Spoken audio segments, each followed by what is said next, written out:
cabelo ao vento, um jeito de amar. Deixa o amor do Cristo te levar, na luz do bem vamos semear. Deixa o amor do Cristo te levar, na luz do bem vamos semear. Consolando lágrimas de dor, meigo rabi, presença de amor. Consolando lágrimas de dor, meigo rabi, presença de amor. Deixa o amor do Cristo te levar, na luz do bem vamos semear. Deixa o amor do Cristo te levar, na luz do bem vamos semear. Caminhando entre as flores e o mar, cabelo ao vento, um jeito de amar. Consolando lágrimas de dor, meigo rabi, presença de amor. Deixa o amor do Cristo te levar, na luz do bem vamos semear. Deixa o amor do Cristo te levar, na luz do bem vamos semear. Deixa o amor do Cristo te levar, na luz do bem vamos semear. Deixa o amor do Cristo te levar, na luz do bem vamos semear.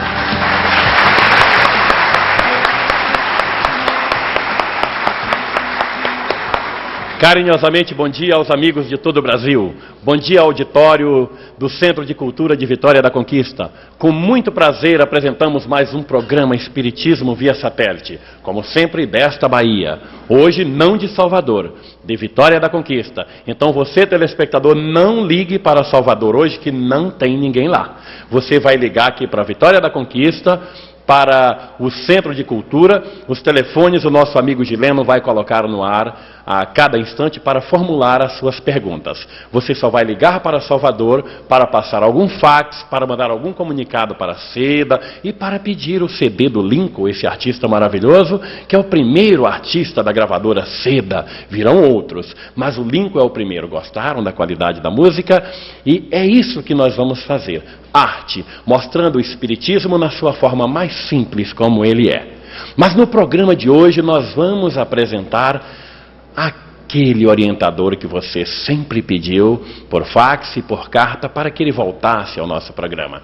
Aquele homem que nos ensina sempre a ser hoje melhor do que ontem, amanhã melhor do que hoje, que é o nosso querido Divaldo Franco. E eu peço à plateia de Conquista uma salva de palmas para o nosso querido Divaldo.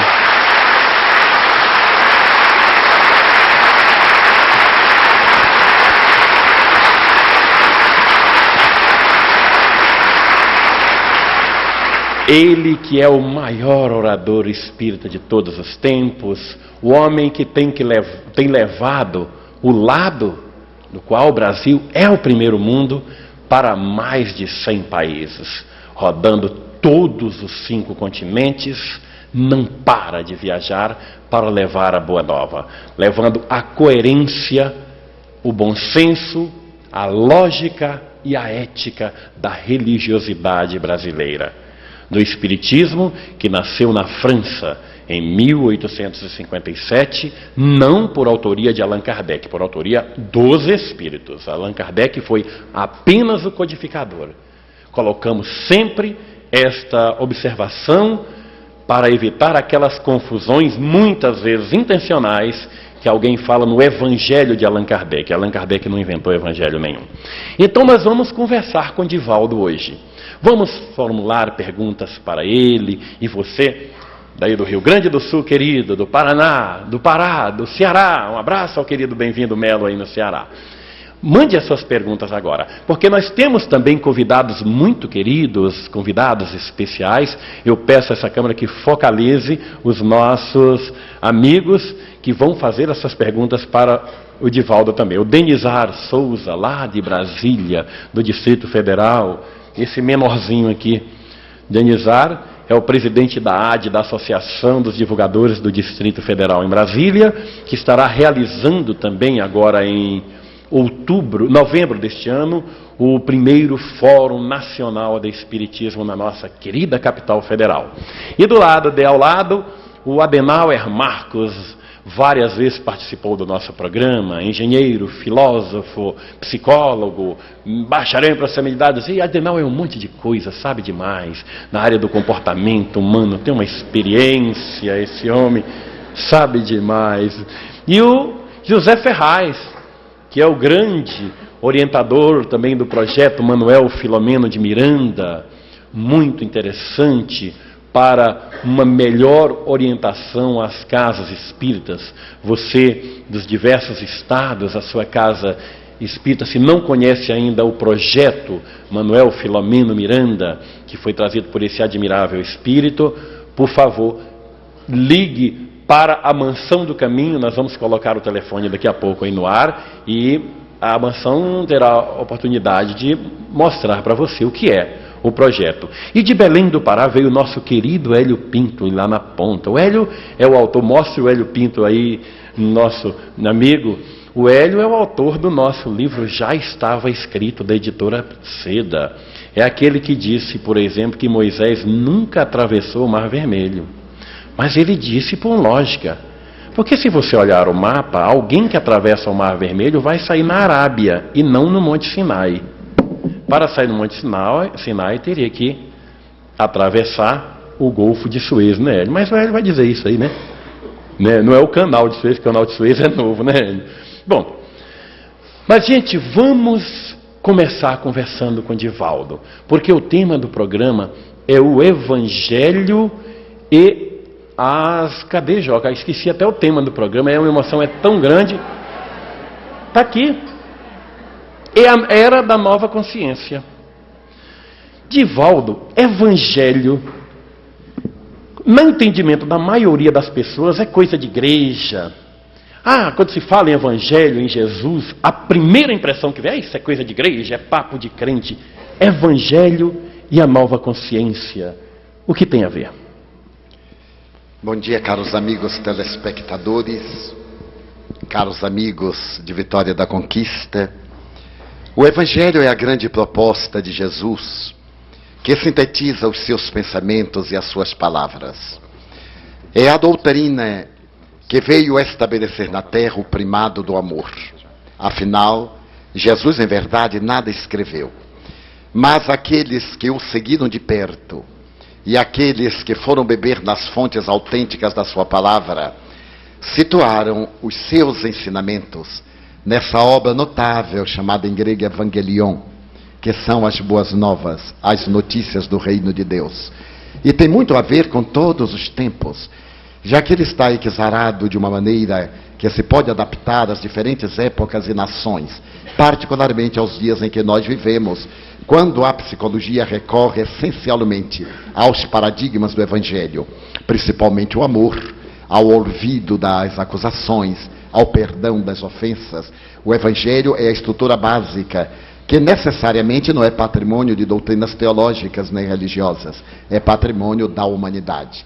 Por essa razão, a 45ª Semana Espírita de Vitória da Conquista adotou o Evangelho como base essencial para a construção de uma nova consciência. Divaldo, e a primeira pergunta vem de Fortaleza, da bela Fortaleza, no Ceará.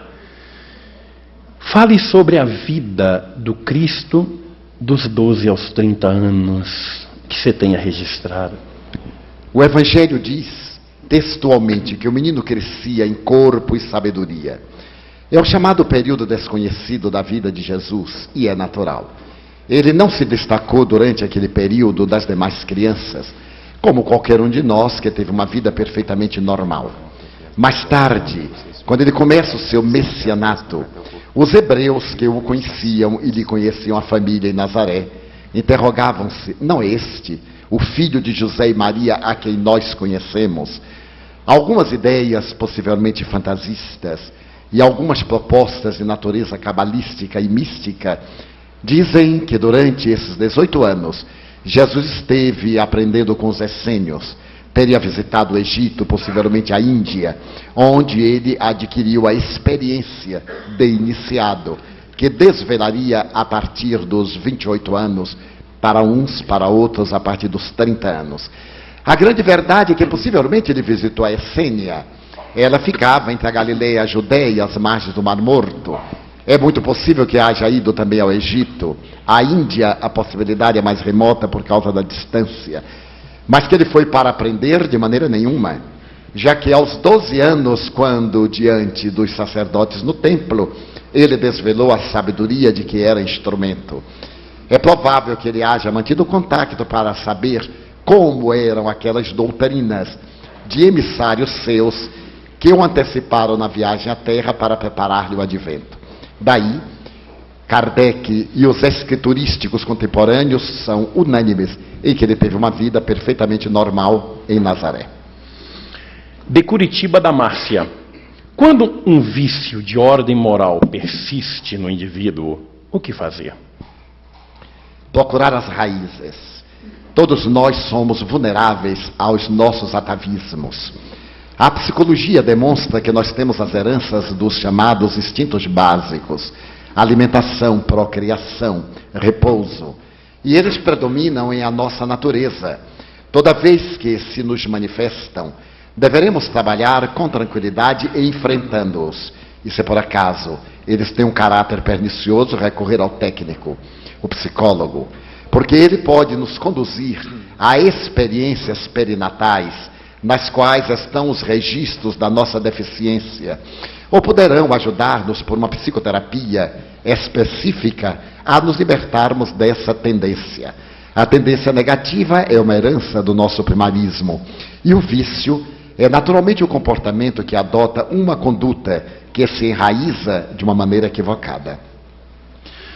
A Zilmara, de Governador Valadares, em Minas Gerais, ligou para nós perguntando por que o programa de ontem foi cortado às 10 horas em ponto, quando o Divaldo não havia concluído a palestra. É porque esse negócio, essa questão de horário de televisão, a Embratel é muito rigorosa nessa questão, entendeu? Não foi nenhum problema de censura de nada, não. Acredito que também não se trate de qualquer boicote religioso, não tem nada a ver, não.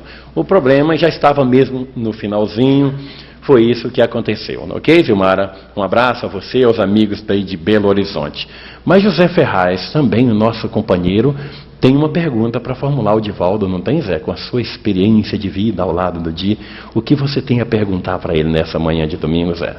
Divaldo, na era da nova consciência, conforme preceitua o Espiritismo, o que você poderia dizer a uma pessoa que já tentou o suicídio várias vezes e não conseguiu o seu intento, mas continua com a ideia fixa de novamente buscar esse ato infeliz? Esse transtorno psicótico maníaco-depressivo é da atualidade de todos os tempos. Hoje, agravado por fatores psicossociais, socioeconômicos, sociomorais, que levam o indivíduo a um desvio de comportamento muito grave. A terapêutica eficiente é aquela de natureza especializada. Há entre nós brasileiros um atavismo muito prejudicial. Nós temos uma reação de receber a terapia de especialistas na área da saúde mental e da saúde comportamental. Procuramos registrar que uma pessoa que tem um desvio de comportamento ou que tem um distúrbio psíquico é uma pessoa que perdeu o endereço de si mesmo. Isto não é verdade. Nossos fenômenos de natureza degenerativa abrangem também o comportamento mental, o psicológico, o emocional. E é necessário, da mesma forma que recorremos a um gastroenterologista para um problema qualquer da área digestiva, recorremos a um psicólogo para um problema de área comportamental, a um psiquiatra, a um psicanalista, de acordo com o drama que nos esteja a afligir. Nessa obsessão compulsiva para o suicídio, o terapeuta é indispensável e, naturalmente, a medicação especializada. Muitos estão levantando-se contra os barbitúricos, mas convém nunca esquecermos que nos hormônios secretados pelos nossos neurônios cerebrais existem aqueles que nos levam a transtorno depressivo. E para equilibrar as nossas sinapses, necessitamos de substâncias químicas, já que elas são eletroquímicas, para estabelecer a verdadeira harmonia, concomitantemente, remontarmos à causa profunda. A visão da doutrina espírita, uma impulsão para o suicídio, faz recordar que a pessoa já é suicida em uma encarnação próxima e acostumou-se a fugir dos desafios. Porque foge dos desafios quando enfrenta uma dificuldade, logo lhe vem a memória daquela fuga espetacular. A terapia espírita, a bioenergética, a terapia através dos passes da água magnetizada e a psicoterapia das lições espíritas nas reuniões correspondentes àquelas chamadas de orientação doutrinária, evitando-se, é óbvio, qualquer tentativa de experiência mediúnica, porque o indivíduo com transtorno emocional não tem condições de participar de nenhuma atividade de natureza paranormal, já que ele se encontra com um comportamento anômalo. É muito comum pessoas inadvertidas dizerem que se trata de obsessão. Diante de qualquer transtorno, logo vem a alcunha de uma obsessão. Não necessariamente. O nosso organismo apresenta deficiências que se vão apresentar ou se manifestar por meio da nossa sensibilidade psicológica. E quando tem atavismos hereditários, quando tem fatores de sequelas de enfermidades infecto-contagiosas, os chamados fatores endógenos, podem ser transtorno psicótico mais profundo, esquizofrenia, autismo, catatonismo, e necessitamos do auxílio técnico.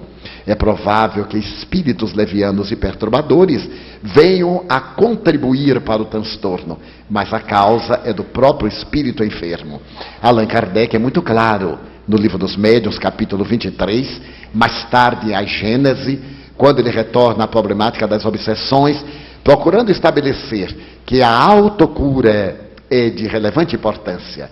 O paciente psiquiátrico, o paciente de transtorno psicológico, deve contribuir para a sua reabilitação pela mudança de atitude mental, pela mudança de comportamento moral, a fim de se libertar da sintonia com os espíritos vulgares e criar um novo clima emocional. O meu abraço ao querido amigo Hernani Guimarães Andrade, como sempre assistindo o nosso programa em Bauru. Um abraço mesmo, Hernani. Saiu a Visão Espírita número 6, hein? É a Torre de Babel na capa, com a atriz Adriana Esteves, e nós estamos sempre trazendo os assuntos que são notícias no Brasil e no mundo, enfocados sob a ótica espírita. Ela tem que estar nas bancas da sua cidade. Se algum jornaleiro informar para você que pediu a revista, mas o distribuidor não enviou, insista. Pode insistir se o jornaleiro tem público para vender, a distribuidora tem que entregar a revista. Ela tem que reforçar um pedido para São Paulo, para a DINAP, e informar que tem mais gente querendo a revista. Porque há casos de pessoas que pedem, Mas não encontra. O jornaleiro disse, não vem para mim. Manda que ele peça.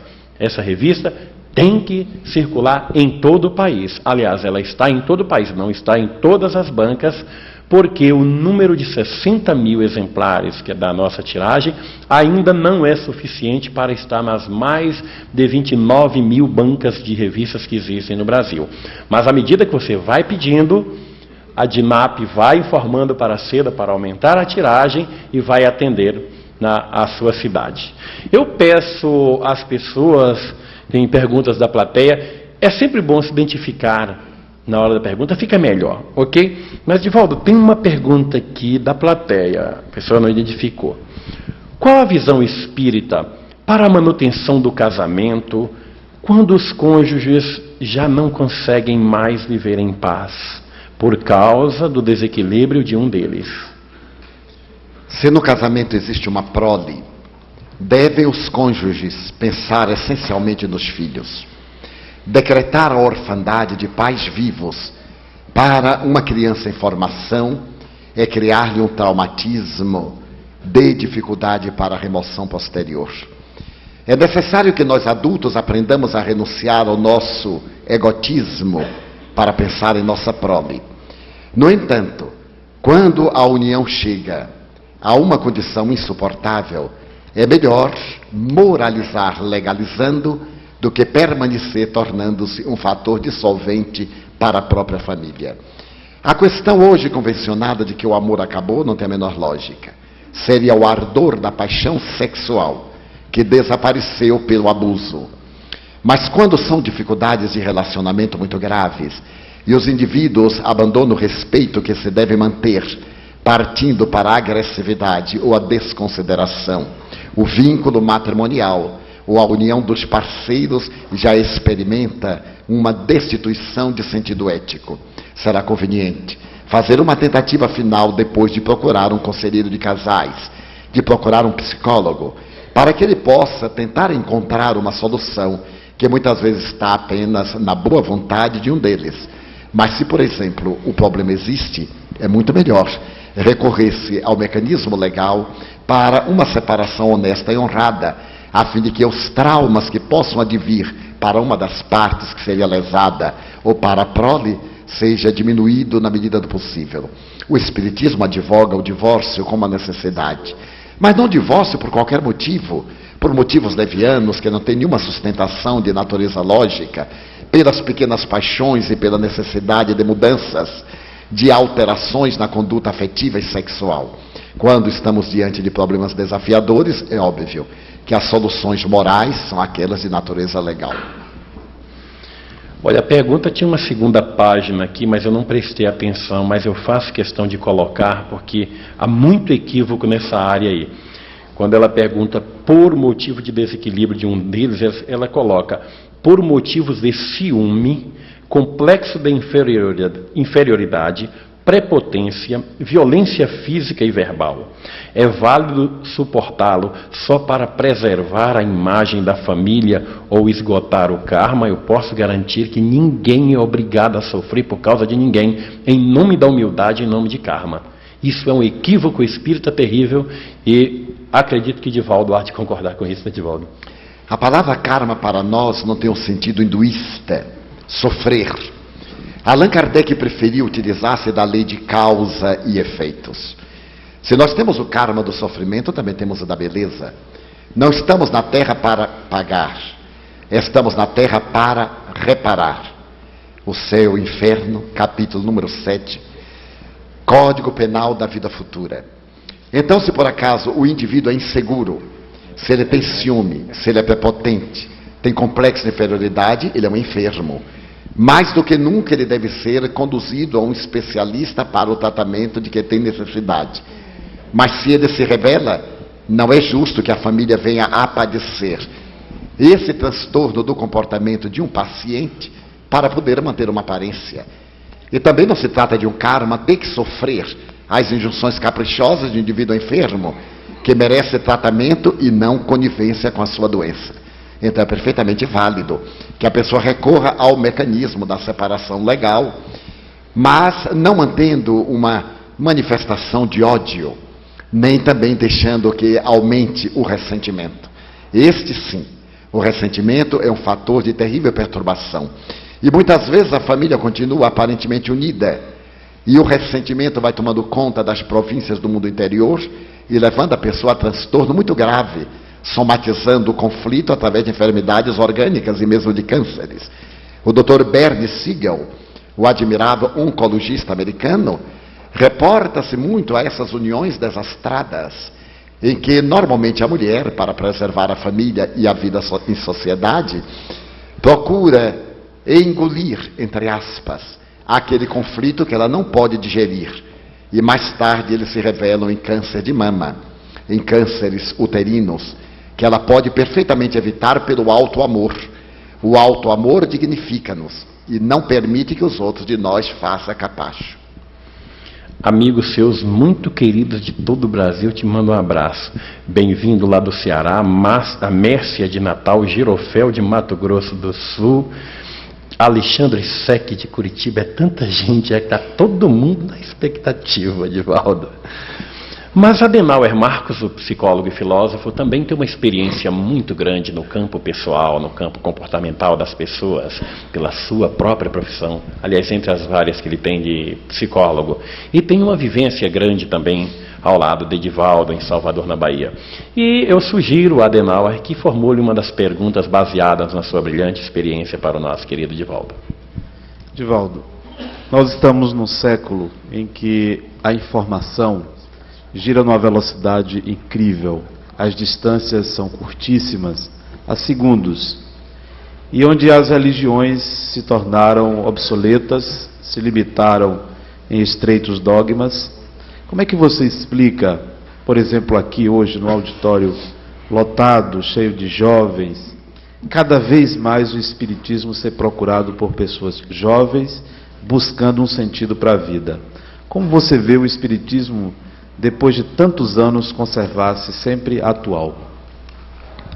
Agradecemos os abraços, afeto dos queridos amigos aqui referidos e dos demais. O Espiritismo é a doutrina jovem, porque é a doutrina que preconiza o amor, a liberdade, fundamentado no Evangelho de Jesus, que exarou: busca a verdade te libertará. Não possui qualquer dogma ultramontano. Pelo contrário, abre um elenco de perspectivas para propiciar ao indivíduo a felicidade hoje. Não mais aquela felicidade retrógrada depois da morte. O reino dos céus é um lugar abissal que possivelmente o indivíduo não encontra, mas o reino dos céus dentro do seu coração. E como todos temos perguntas, particularmente as mentes juvenis, que estão abertas para a informática, para a telecomunicação e para outras doutrinas do momento, o Espiritismo tem respostas hábeis para todos os seus conflitos. Ademais, é uma doutrina dinâmica. Allan Kardec, com muita sabedoria, disse que ele marcha ao lado do progresso, mas ele não se detém onde para a ciência. E teve a coragem de dizer, no dia em que a ciência provar que o Espiritismo está errado num ponto, que os espíritas deveremos abandonar este ponto e seguir a ciência. É a maior evidência de uma doutrina evolucionista. Ela tem os seus alicerces fincados na codificação, mas ela não está totalmente estruturada na codificação. Ela cresce com o próprio desenvolvimento intelecto-moral da criatura humana.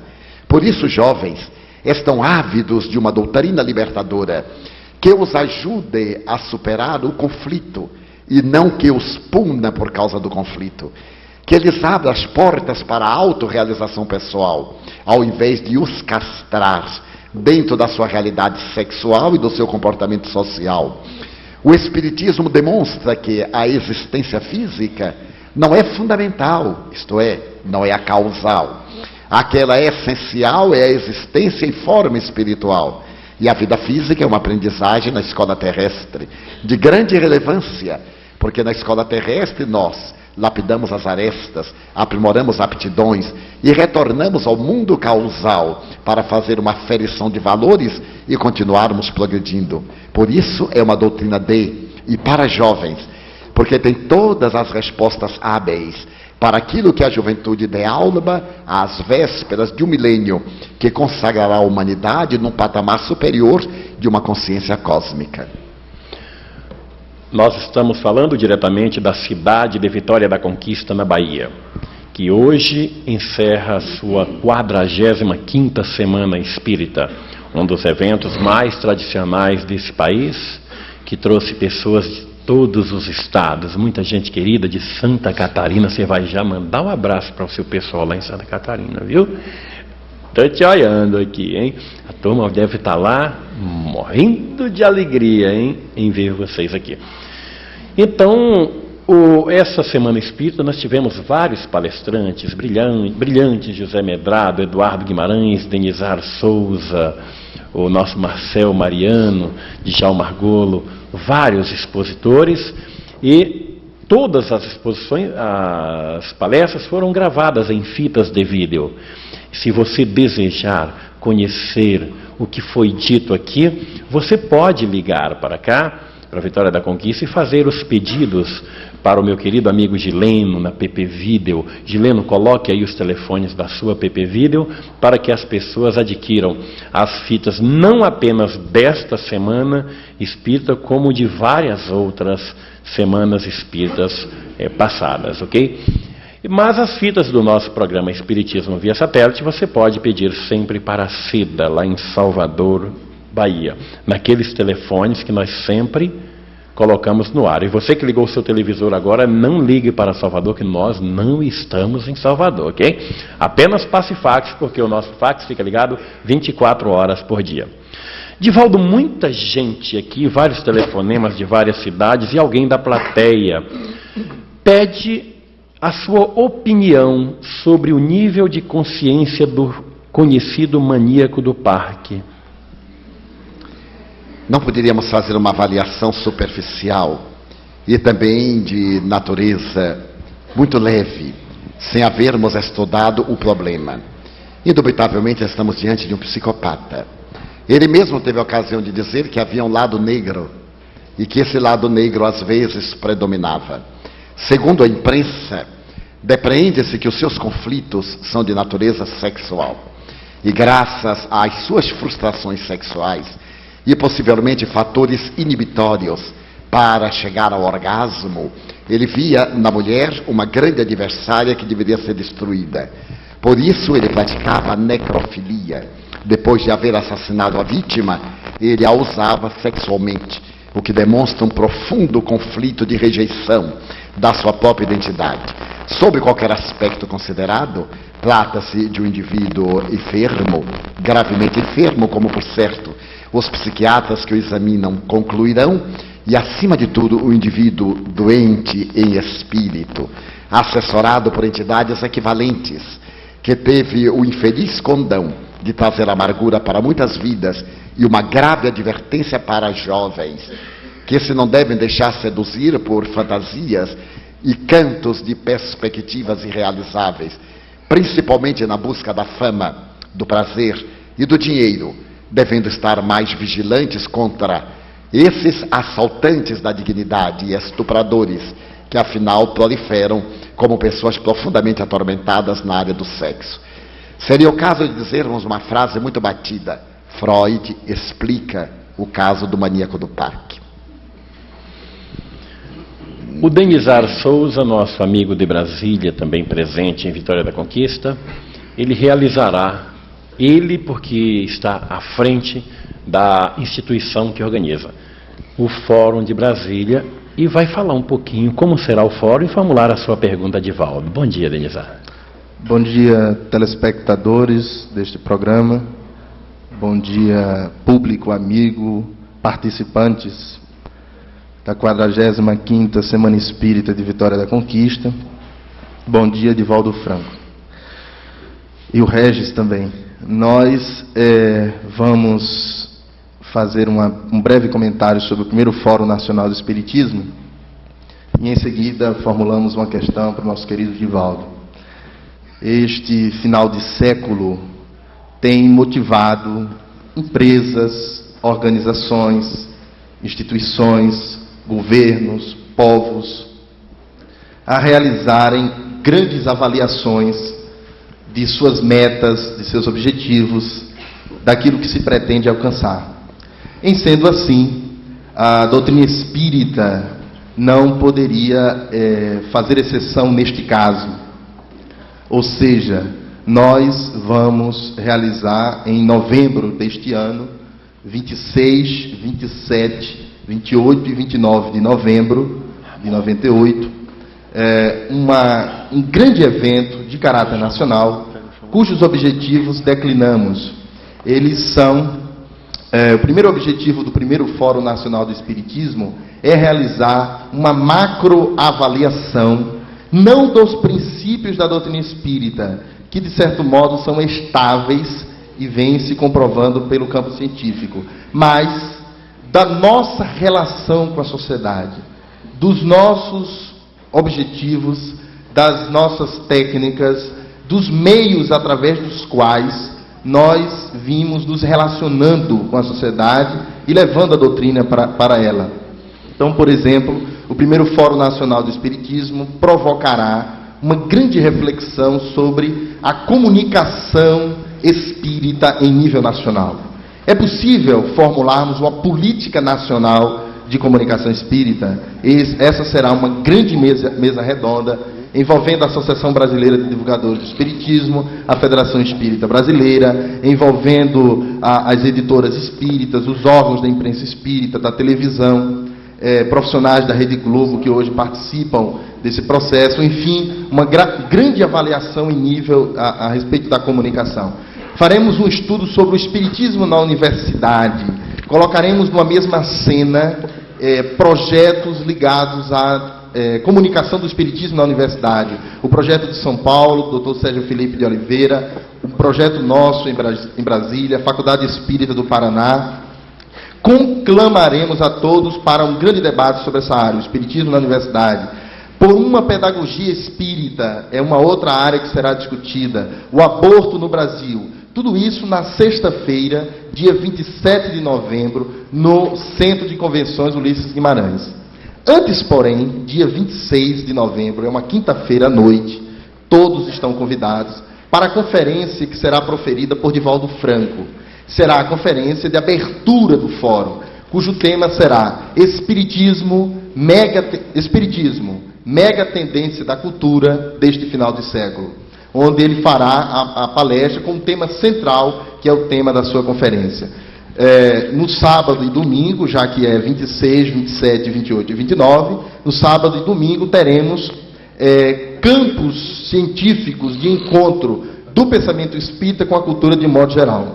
Então teremos Espiritismo e Política, Espiritismo e Novas Tecnologias, Espiritismo e Psiquiatria, o Espiritismo e as Religiões, o Imaginário e a Identidade Social Espírita no Brasil, e por aí vai. Temas nos quais participarão deles conferencistas espíritas, como o Dr. Jorge André dos Santos, Raul Teixeira, Clóvis Nunes, André Luiz Peixinho, o Dr. Carlos Augusto Perandré, Ney Lobo e tantos outros que ficaria difícil enumerá-los todos aqui. Então todo mundo está convidado, né, Denis? O Brasil todo, né? O Brasil todo. E qual o está telefone? Convidado. Como é que Nós temos um telefone para informações e inscrições, que é o 061 274 6426. Esse é um telefone da Associação de Divulgadores do Espiritismo do Distrito Federal. Fone e fax.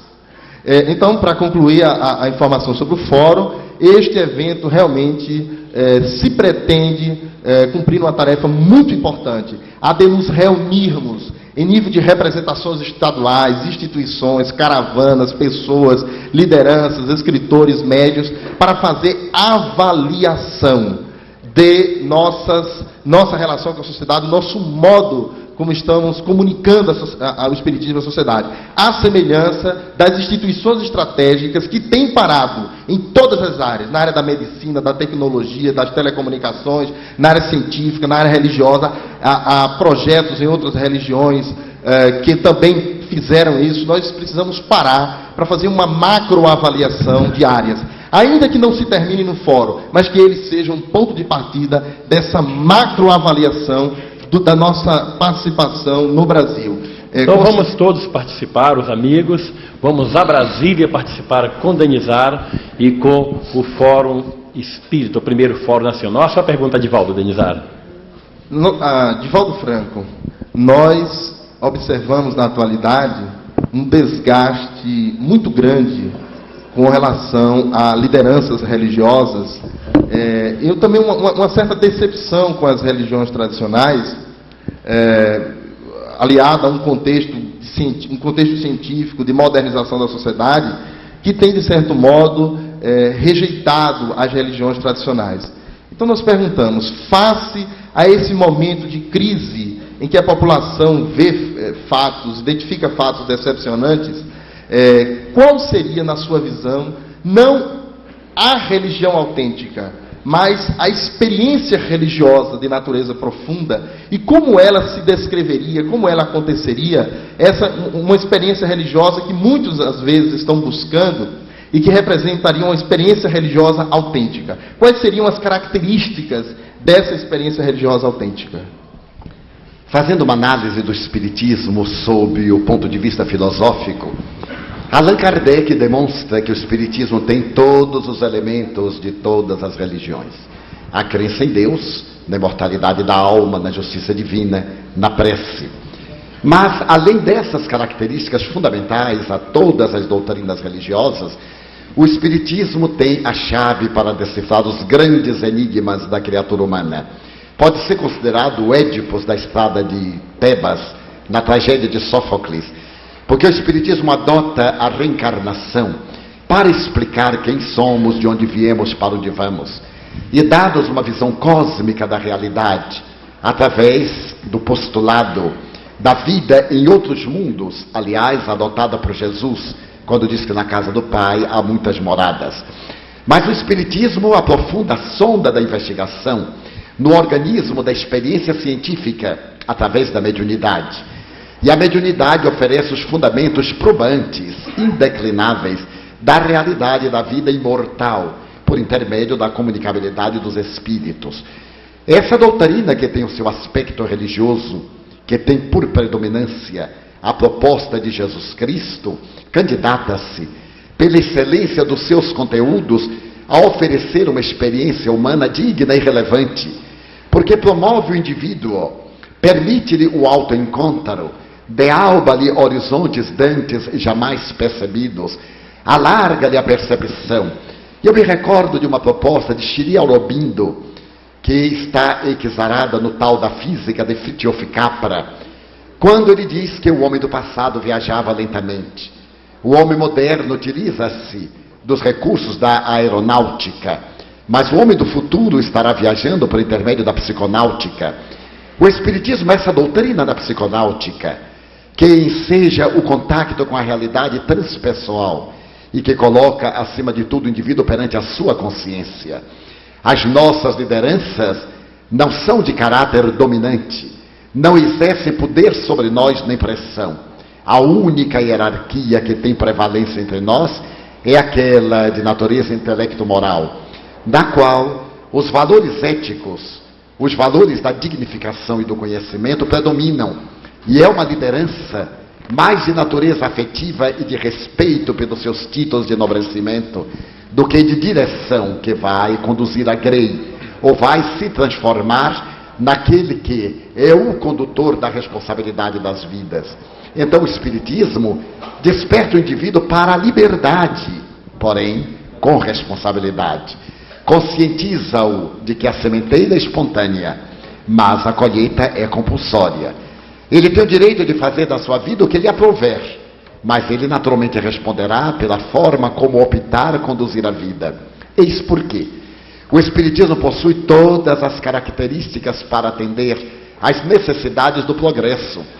Ciência, cujas matrizes estão na observação do fato, através de um caráter universal. Filosofia de um comportamento otimista, porque proporciona ao indivíduo encontrar a sua realidade e sintonizar com a realidade cósmica. E religião cósmica do amor, porque ele traz de volta o Cristo descrucificado. Não o Jesus repressivo das doutrinas ortodoxas, mas aquele Jesus companheiro de todas as horas, e que nos adverte que o seu fardo é leve, o seu jugo é suave, mas ao seu lado todas as coisas são superáveis.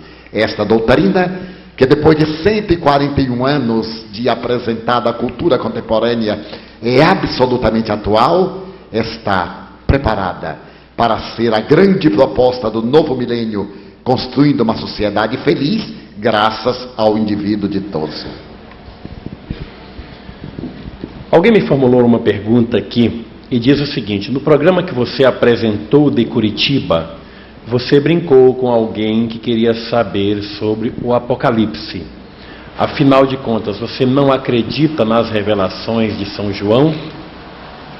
A pergunta foi dirigida para mim. Eu quero dizer à pessoa que a formulou que nós não acreditamos na indústria do medo que está sendo imposta no mundo para que algumas filosofias religiosas, aproveitando-se do temor das pessoas, tiram proveitos delas para tirar dinheiro e para explorar as consciências alheias. É isso que nós não aceitamos.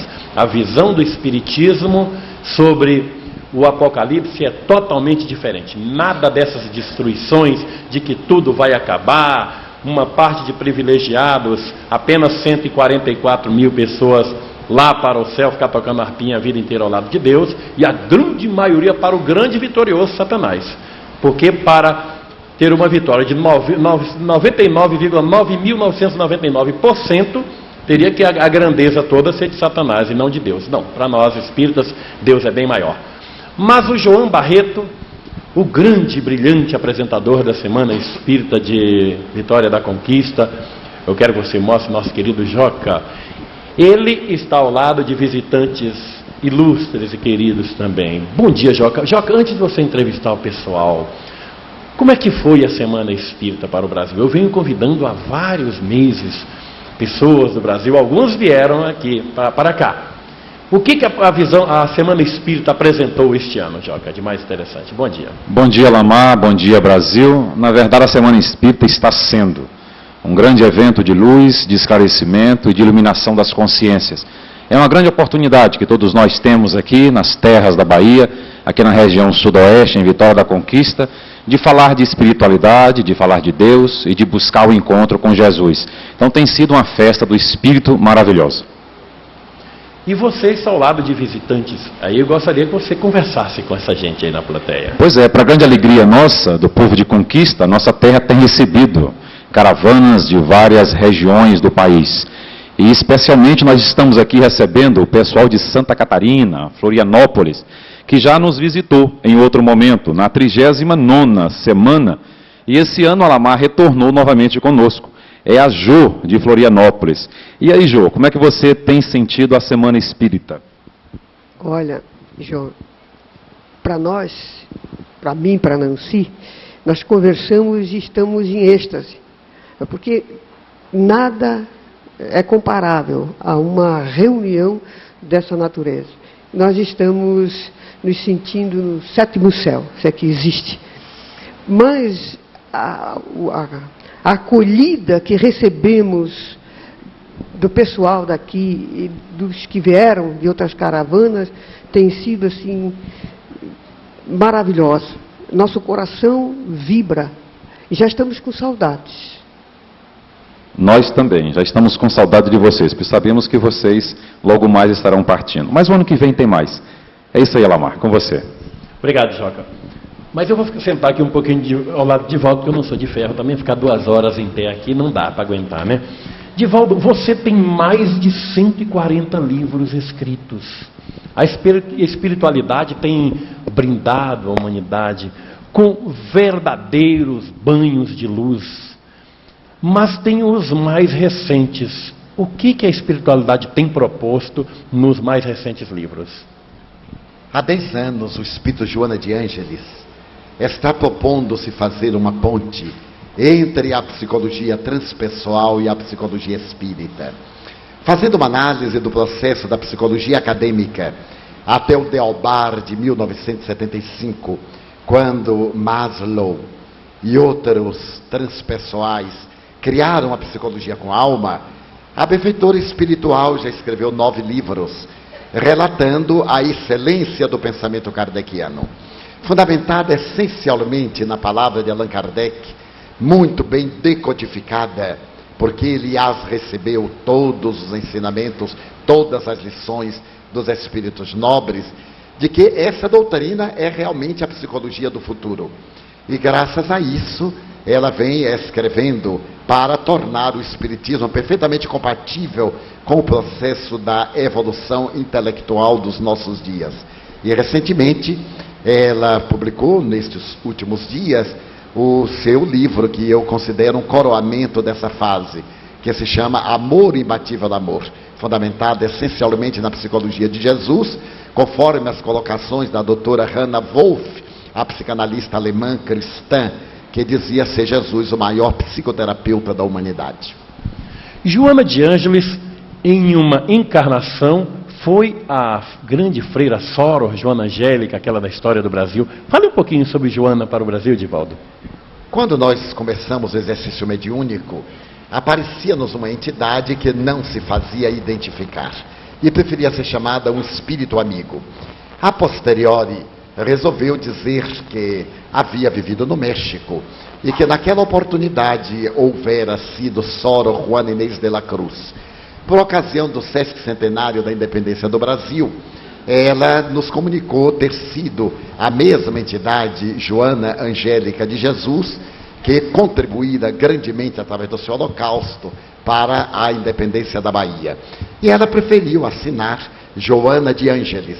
Oportunamente, um amigo fez uma censura, dizendo que o nome Ângeles, no latim, já dispensava o prefixo de. Mas ele esqueceu que Joana, escrito com 2 N's, é um aportuguesamento daquela colocação latina.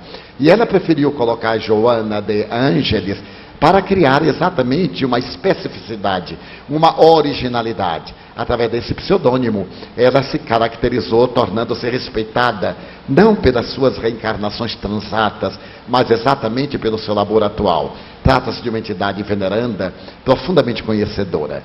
Quando ela começou a fase psicológica, sucedeu-me um fenômeno muito curioso, porque na condição de médium eu ignorava totalmente os postulados da psicologia, e o pouco que hoje sei é graças ao contato com ela.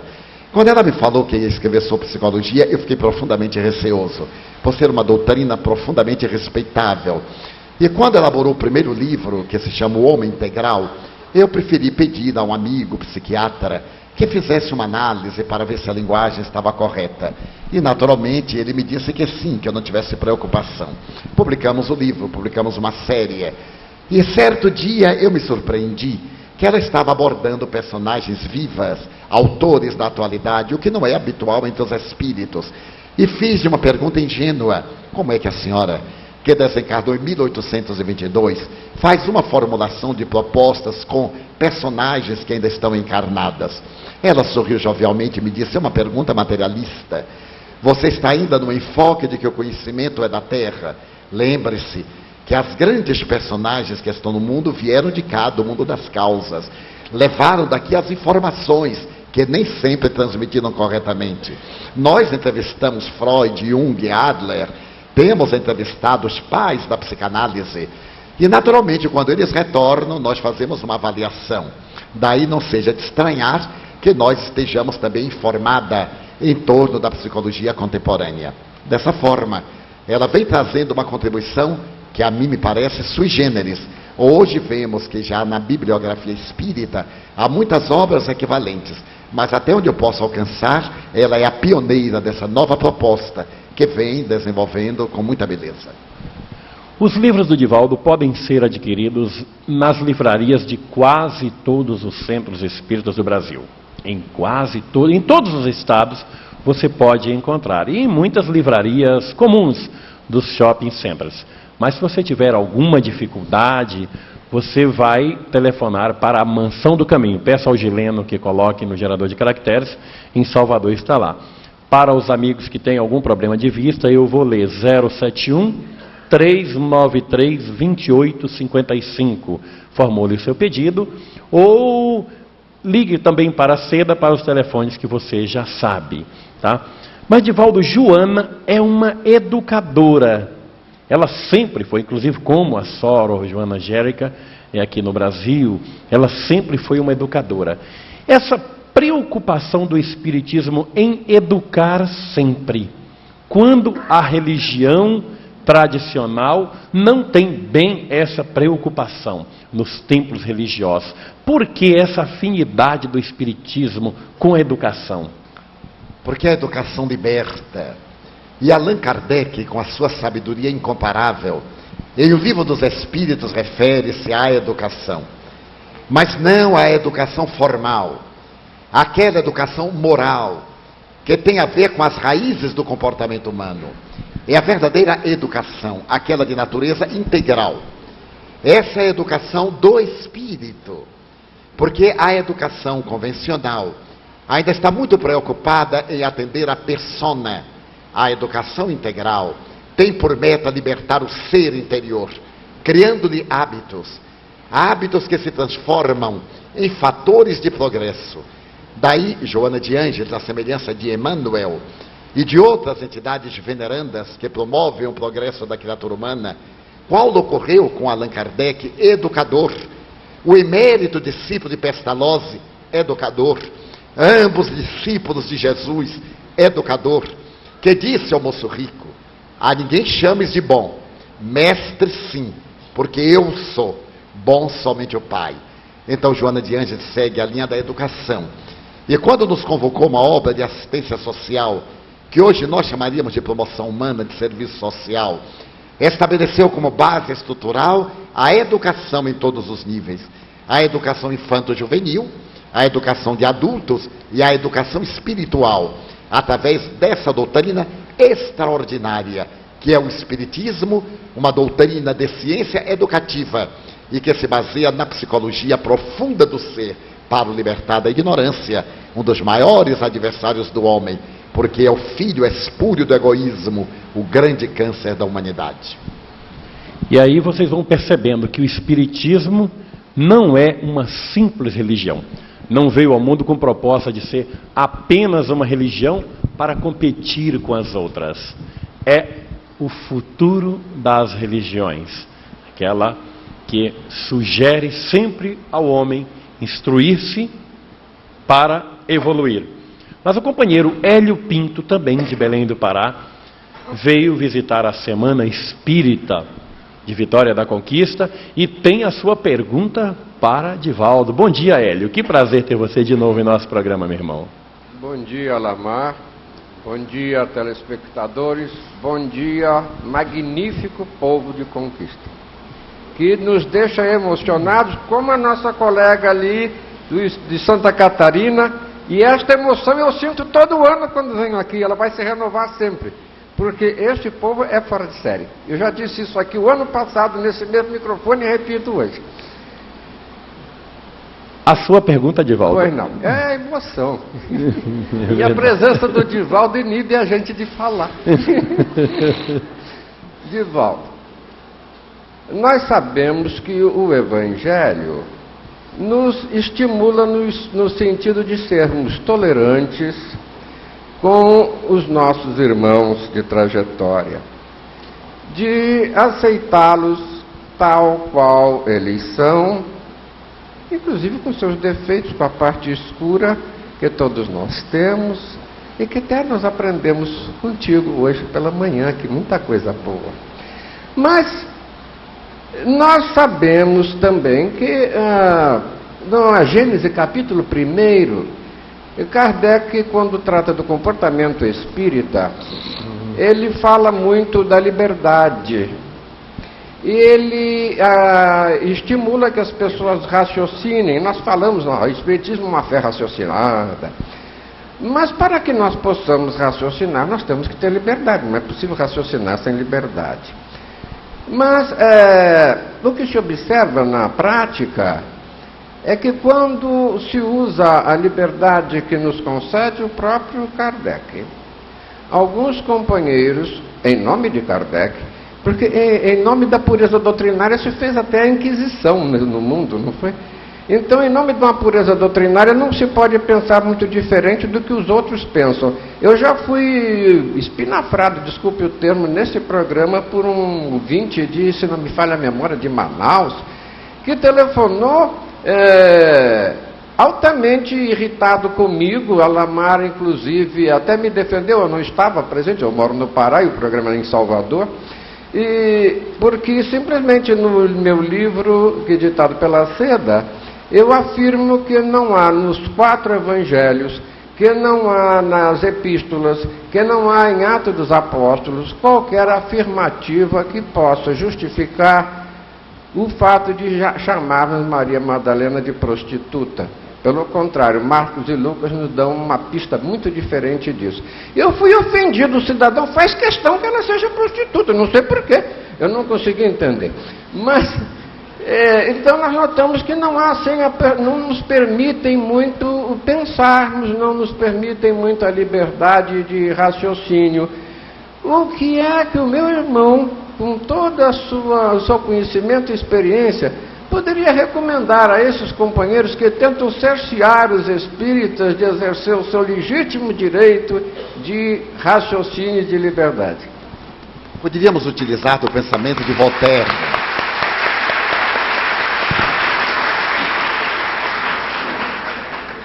Defenderei até a morte o vosso direito de pensar e de agir, mesmo não concordando com ele. A liberdade de pensamento é uma das grandes conquistas da criatura humana. Se remontarmos à Revolução Francesa de 1789, vemos que o ideal dos grandes filósofos revolucionários foi exatamente a liberdade, a igualdade e a fraternidade. A primeira Constituição Francesa dos Direitos Humanos, promulgada então, reativada em 1791, e aceita pela Organização Mundial das Nações Unidas em dezembro de 1948, tem como ponto fundamental o direito de liberdade de pensamento e de ação, desde que não ofenda a outra criatura. E Allan Kardec, na Lei de Liberdade, terceira parte do Livro dos Espíritos, defende a liberdade de pensamento. Nós nos divorciamos em determinadas doutrinas ortodoxas exatamente porque não lhes reconhecemos autoridade moral, nem liderança. E em nosso movimento tampouco nos submetemos a indivíduos, mesmo aqueles que estejam melhormente credenciados. Se eles estão melhor informados, se eles se apresentam mais bem equipados, devem compreender a nossa ignorância. E a maior lição que nos podem dar de conhecimento é permitir-nos o direito de estarmos num patamar ainda inferior por onde eles já passaram. E facultar-nos o meio de crescer e não de nos agredir. Do ponto de vista psicológico, todo agressor é alguém que está de mal consigo mesmo. Todo aquele que ataca é porque tem medo de ser agredido. Todo aquele que impõe é porque é inseguro. Quando o indivíduo não tem a segurança estrutural da doutrina que professa, ele parte para a agressão. Daí a liberdade é um direito que ninguém pode retirar de pensarmos como nos aprouver. Mas infelizmente medra muito escalracho no meio do joio. Aliás, a imagem é de Jesus, a erva má no meio da erva boa. E às vezes, para arrancar-se a erva má, muita erva boa vai ceifada.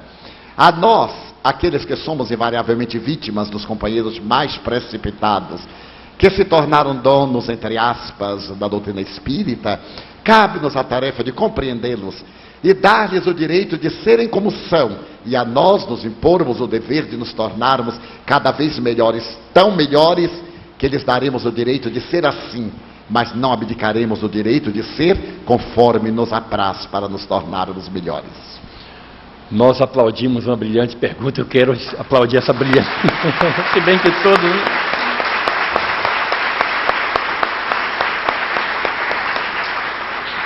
Se bem que brilhantes têm sido todas as perguntas, né? Divaldo, é muita gente, isso aqui está entupido de perguntas da plateia de todo o Brasil. Mas muitas pessoas pedem para que você fale sobre o Evangelho no lar. O que é a prática do Evangelho no lar e se ela só deve ser orientada para os espíritas? Como é? Funciona aí. A prática do Evangelho no lar é das mais saudáveis. Ela foi iniciada por Jesus nos memoráveis encontros na casa de Simão Pedro em Cafarnaum. Depois das jornadas em torno do lago de Tiberíades, o mar da Galileia, o lago de Genezaré, ele se recolhia à intimidade doméstica do amigo pescador, e à sua volta, não apenas os discípulos, mas os sedentos de paz. Ali, ele instaurou o verdadeiro santuário na intimidade da família, através de cujo método, o diálogo, ele pôde oferecer às criaturas o substratum para atender às necessidades imensas do ser profundo, explicando a realidade do reino dos céus. Ao Espiritismo coube a indeclinável tarefa de atualizar a velha prática que Jesus tão bem desenvolveu na casa do seu amigo, convidando os indivíduos a que reunamos a família à volta da mesa de refeições. Da mesma maneira que a nossa mesa serve para o pão diário, deve também servir de oportunidade para a comunhão transpessoal, a identificação com Deus. E é tão simples. Muitas vezes nossos filhos reagem, e nós poderemos argumentar, será pedir muito, que uma vez por semana você me dê 20 minutos, meia hora, que nós reunamos a família para podermos falar das verdades espirituais. É uma prática singela que todo e qualquer indivíduo pode e deve fazer, porque atrairá uma psicosfera saudável, os espíritos nobres, que se utilizarão do nosso lar como verdadeiros redutos para o repouso e o trabalho espiritual. Então, Joana de Ângeles recomenda, em uma pequena mensagem, convide os seus familiares, inicie o encontro com uma oração que seja o abrir da sua alma a Deus, não as preces memorizadas. Se tiver dificuldade no Evangelho segundo o Espiritismo, tem algumas propostas que lhe podem dizer como e quando se deve orar. Mas abra o seu coração e dialogue com seu Pai. Depois, abra o próprio Evangelho segundo o Espiritismo.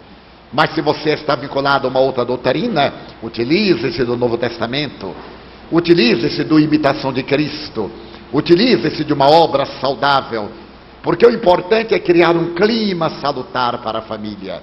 Leia por alguns breves momentos, depois entreteça considerações em que todos participem, dialogue a respeito das dificuldades do relacionamento, dos problemas em família, de uma maneira gentil, afável. Coloque um vasilhame com água sobre a mesa e peça ao Senhor da vida que transforme as moléculas daquela água em um medicamento salutar, em um bálsamo. Depois diminua a luz, não por uma questão mística, mas para diminuir a incidência dos raios luminosos caloríferos, ultravioletas, infravermelhos sobre a água. Em um suave ambiente de penumbra, você criará uma atmosfera de recolhimento, em que nós não nos olharemos uns aos outros. Então você ore em favor dos que sofrem. Recorde-se daqueles que têm problemas. Como costumam dizer em linguagem espírita, faça uma vibração.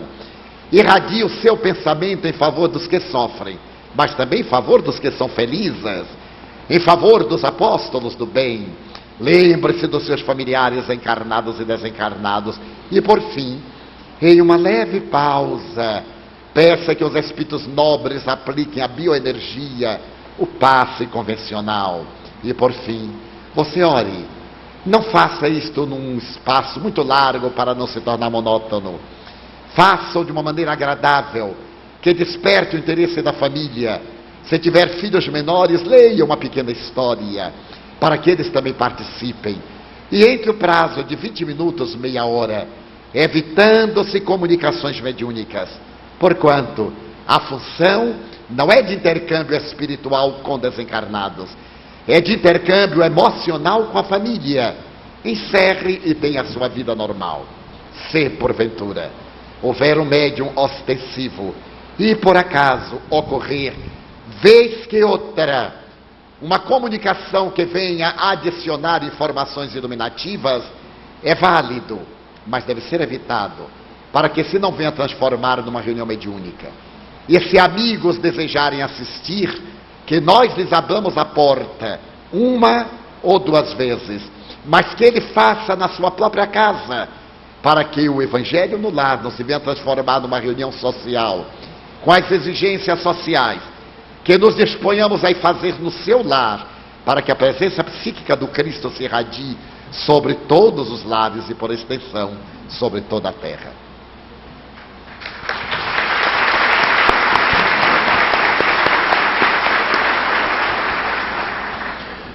Precisamos colocar no ar a nossa rede nacional de televisão espírita. Está quase tudo pronto. E com fé em Deus nós vamos colocar 24 horas de programação via satélite, mostrando para o Brasil o que é o verdadeiro e único espiritismo.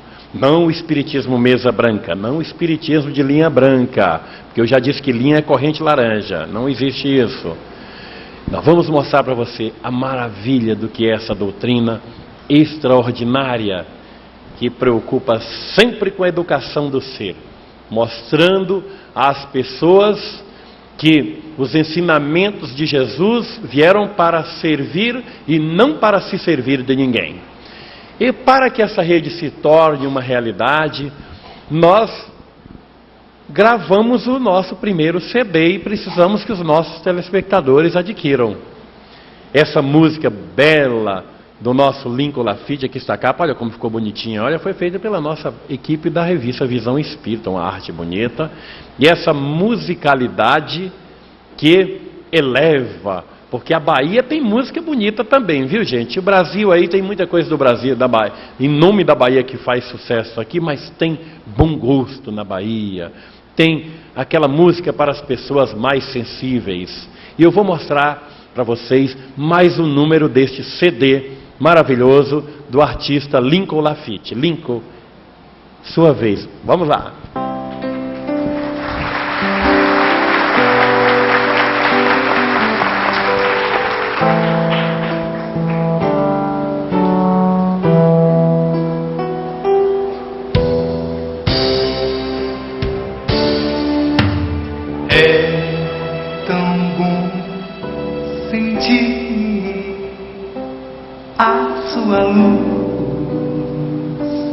A sua voz, seu rosto singelo, olhos de amor, abraçou a todos com a paz e seu calor. Calor de mãe, amor pela vida,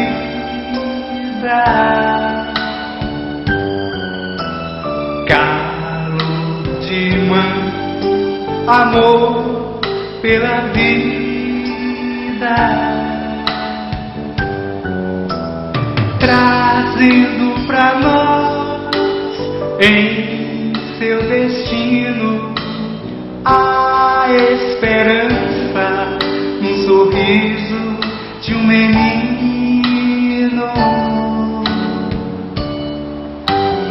Menino Deus, amor pela vida. Menino Deus, amor pela vida.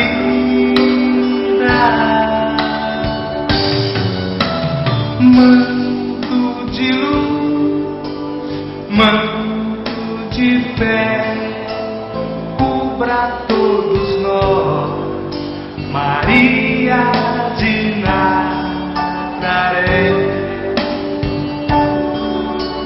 Manto de luz, manto de fé, cubra todos nós, Maria de Nazaré. No seu caminhar, humildade e fé, ó querida Mãe dos céus, Maria de Nazaré. Hoje a tua luz nos mostra a direção pra seguir Jesus com amor no coração. De amor, amor pela vida.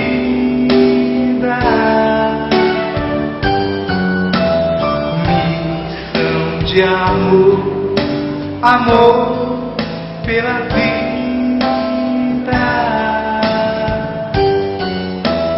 Manto de luz, manto de fé, cubra todos nós, Maria de Nazaré. Manto de luz, manto de fé, cubra todos nós, Maria de Nazaré. Manto de luz,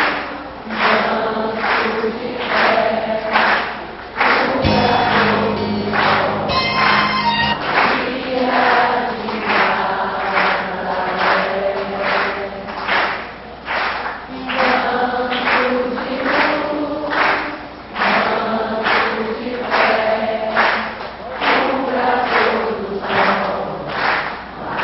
de fé, Valeu, Lincoln.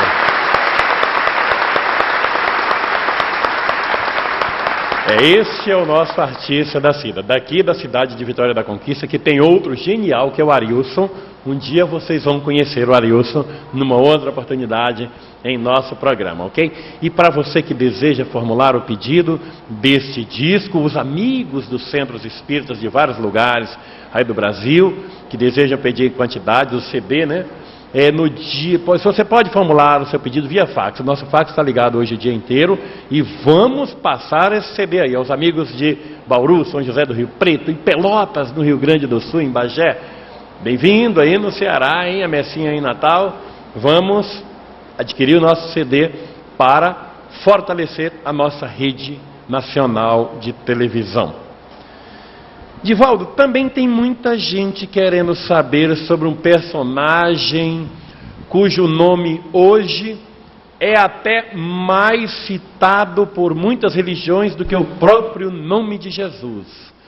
Qual a visão espírita sobre esta entidade que tanto se fala hoje, Satanás? Satanás é uma figura mitológica. Nós vamos encontrar na tradição de todas as religiões, como por exemplo no Zendavesta, Ormuzd e Ahriman, o bem e o mal. Vamos encontrar na Bíblia, também vamos encontrar nos Upanishads, no livro tibetano dos mortos, no livro dos mortos, na filosofia ética, esse lado sombra, esse lado negativo. Não necessariamente todo lado sombra sendo negativo. E que a tradição judaico-cristã configurou na personagem Satanás, o diabo, que seria exatamente essa formulação do nosso conflito. É o lado da perturbação. É de lamentar-se que se dê tanto valor a esse lado oposição ao bem, que seria a treva em antagonismo à luz, e uma vitória impossível, porque a luz devora toda a presença de treva.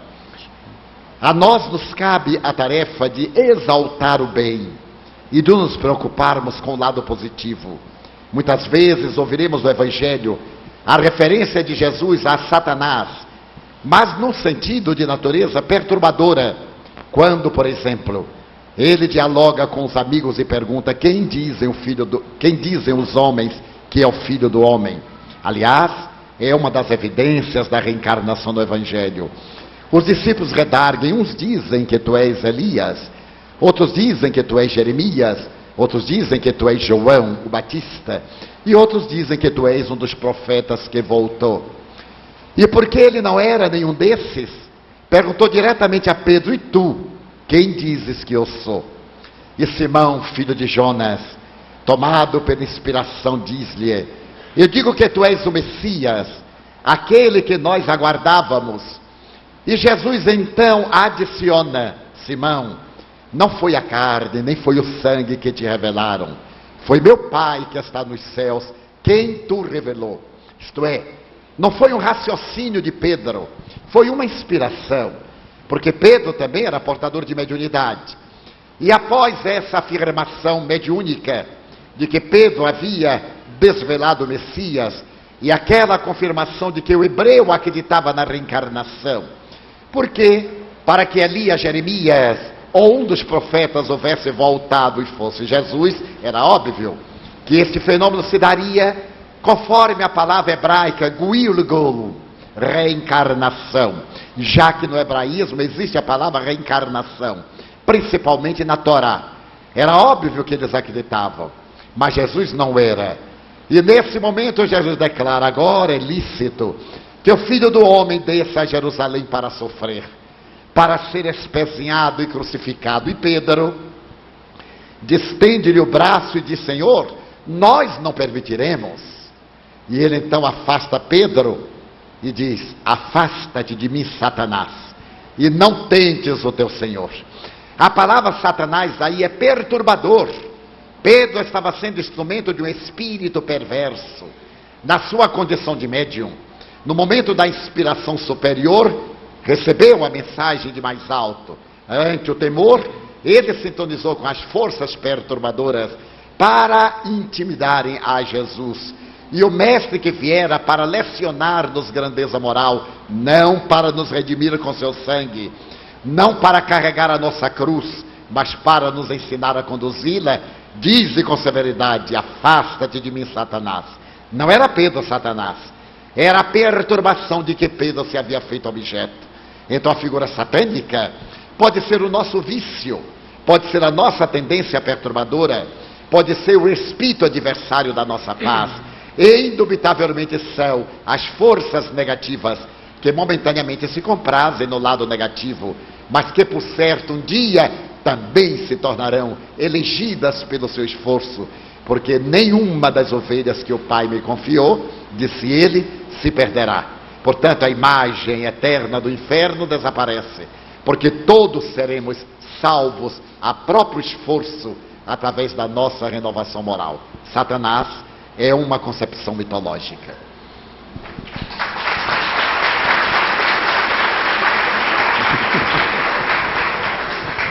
E para quem tem qualquer dúvida sobre essa questão de Bíblia e Espiritismo, Espiritismo e Bíblia, condenação, Satanás, essas coisas todas, fim do mundo, eu recomendo o livro do Jaime Andrade, O Espiritismo e as Igrejas Reformadas.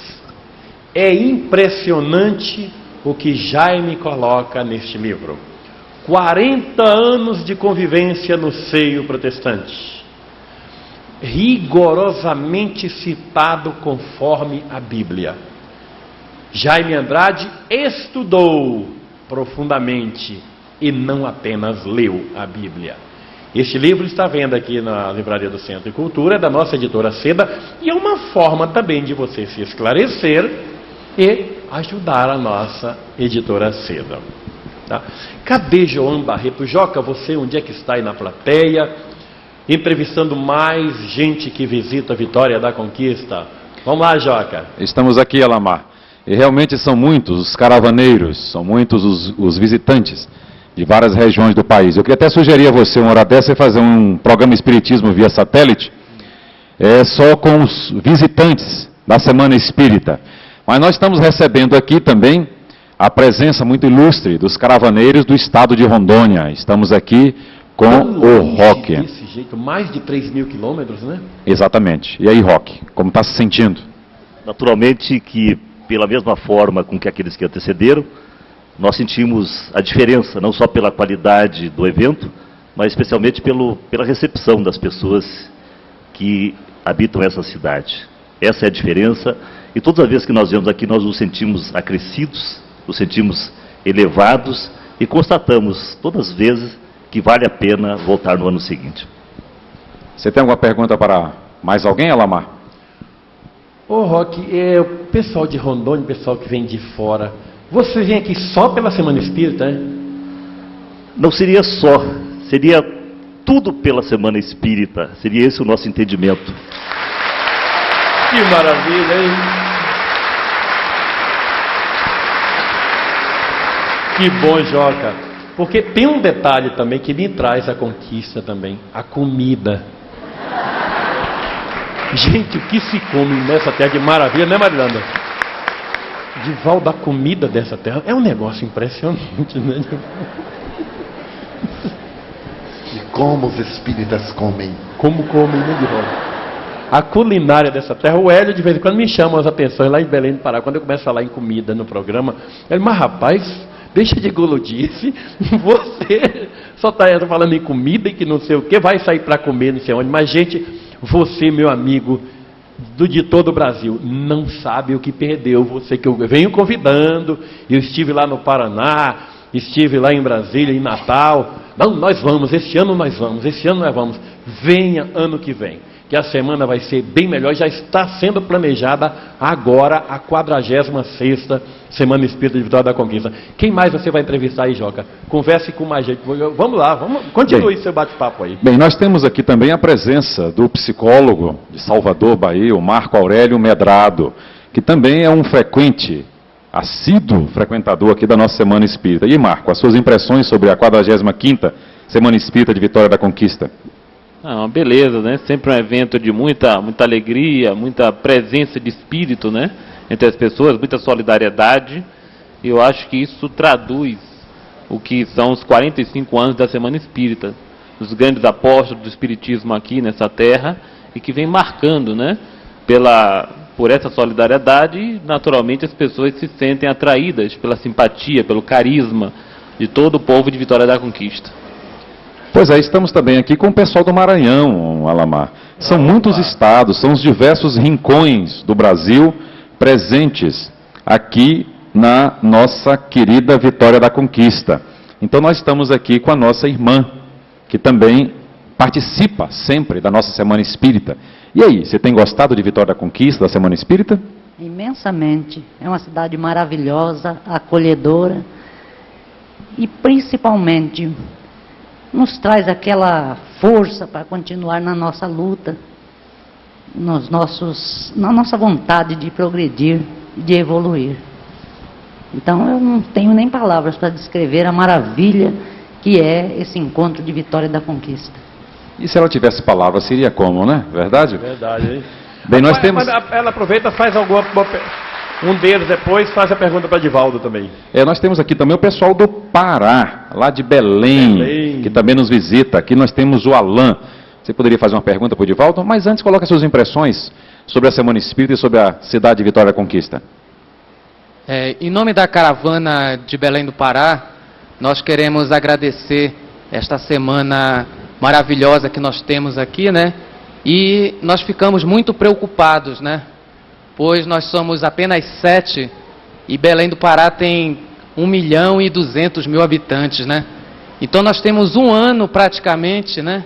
Até a próxima Semana Espírita, para poder divulgar uma gotinha que nós aprendemos aqui, né? Então a responsabilidade nossa é muito grande. E com certeza todas as pessoas que estão aqui têm esse objetivo, quando chegar em suas cidades, tentar passar um pouco dessa maravilha que nós aprendemos aqui, e como a nossa companheira de São Luís falou, né, essa maneira fácil de nós levarmos a palavra para pessoas da nossa cidade e evoluir, porque o nosso objetivo aqui é esse, aprender para evoluir. E eu gostaria de fazer uma pergunta para o nosso companheiro Divaldo Franco. Nós observamos que a evolução humana está se processando bem rápido, mas, pelo que nós temos conhecimento, a questão das drogas não estava assim tão evoluída nesse sentido. Ou é isto mesmo, a evolução das drogas, principalmente entre os jovens, aumentou, ou foi o nosso nível de conhecimento que veio mais fácil para nós dessas informações? Utilizar-nos-emos de um pensamento do Alamar, de referência ao Apocalipse. A linguagem figurativa de João Evangelista não pode ser interpretada literalmente. Jesus teve a ocasião de dizer que o seu evangelho deveria ser lido e entendido em espírito e verdade, porque a letra mata e o espírito vivifica. Nós teríamos que observar a questão das traduções. Foi em 380 que Jerônimo, por solicitação do bispo de Roma, Damaso, o Papa, começou a observar na Gruta da Natividade os textos evangélicos em grego, em siríaco, em aramaico, em grego antigo. E o desafio foi muito grande. 25 anos depois, quando ele consegue vertê-los ao latim, com infinitas dificuldades, porquanto a língua latina tem características muito especiais e divergentes da grega. Enquanto os gregos se preocupam muito com determinados itens de qualidade, o latino preocupa-se com outras colocações atemporais. E então, Jerônimo escreve ao Papa uma carta memorável, dizendo da dificuldade, das interpolações, do trabalho de seleção dos textos para identificar os que seriam autênticos, os chamados canônicos, porque outros textos vieram depois, os deuterocanônicos. E surgiu o que seria mais tarde chamada Vulgata Latina, que somente foi adotada por volta de 540, aproximadamente 236 anos. Ora bem, é natural que haja muitas dificuldades interpretativas. No caso do Apocalipse, nós vemos as drogas como sendo a configuração de uma daquelas personagens. Por ocasião da guerra dos 6 dias entre árabes e judeus, os grandes estudiosos da interpretação apocalíptica disseram que o cavaleiro negro era o petróleo, porque o petróleo é que trouxe a guerra, é que trouxe um grande trauma econômico no mundo ocidental, dependente do petróleo. Era a configuração do cavaleiro negro. Nos períodos de epidemia, estão ali representados o cavaleiro amarelo. E hoje nós vemos a AIDS, a síndrome de imunodeficiência adquirida, é o cavaleiro amarelo. Ele está galopando no meio da humanidade.